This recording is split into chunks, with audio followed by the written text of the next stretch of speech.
집값 송구 확고한 하향 안정세 간다분. 마지막엔 웃었다. 투기와의 전쟁에서 지지 않겠다 낙심이 큰 국민들에게 매우 송구한 마음 주택 가격 하락세를 확고한 하향 안정세로 이어가겠다. 집권 내내 부동산 문제로 소가리를 했던 문재인 대통령이 마지막 신년사에선 그나마 하향 안정세를 약속했다.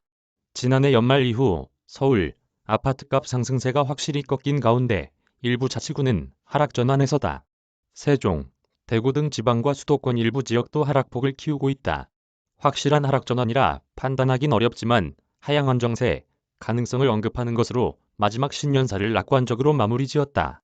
5년 내내 발목 잡은 부동산 문제, 하락세를 확고한 하향 안정세로 이어가겠다 자신한 문재인 대통령은 3일 신년사에서 부동산 정책 관련해 주거 안정에 전력을 기울이겠다며 최근 주택가격 하락세를 확고한 하향 안정세로 이어가면서 실수요자들을 위한 주택 공급의 속도를 내겠다고 강조했다. 그러면서 다음 정부에까지 어려움이 넘어가지 않도록 할 것이라고 자신했다. 문 대통령은 지난해 신년사에선 고개를 숙었다.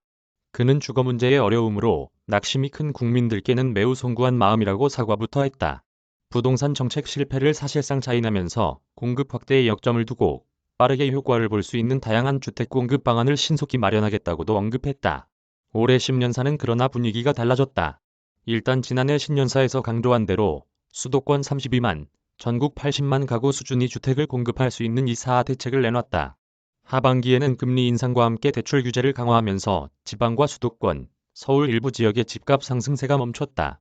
여전히 집값 오름세를 이어가고 있지만 지난해 초반과는 시장 분위기가 확실히 달라지긴 했다. 신년사가 낙관적인 이유다. 부동산 문제는 문재인 정부의 발목을 5년 내내 잡았다. 집값 상승세가 이어졌던 지난 2020년 신년사에서 문 대통령은 부동산 시장의 안정, 실수요자 보호, 투기 억제에 대한 정부의 의지는 확고하다며 부동산 투기와의 전쟁에서 결코 지지 않을 것이라고 말했다.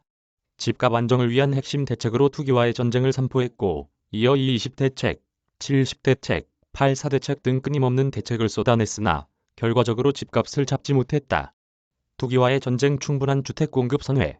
부울경 초광역 협력 균형 발전 메시지도 지난해와 올해 신년사에선 투기와의 전쟁보단 주택 공급 필요성에 방점을 찍었다.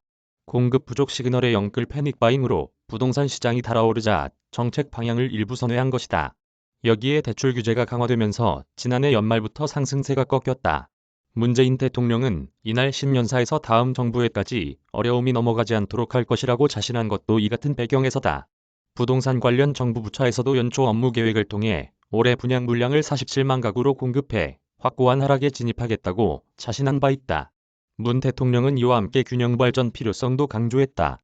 그는 수도권 집중 현상을 극복하기 위한 새로운 전기를 마련하겠다며 부산, 울산, 경남 초광역 협력이 성공 모델이 되도록 지원을 아끼지 않겠다고 말했다.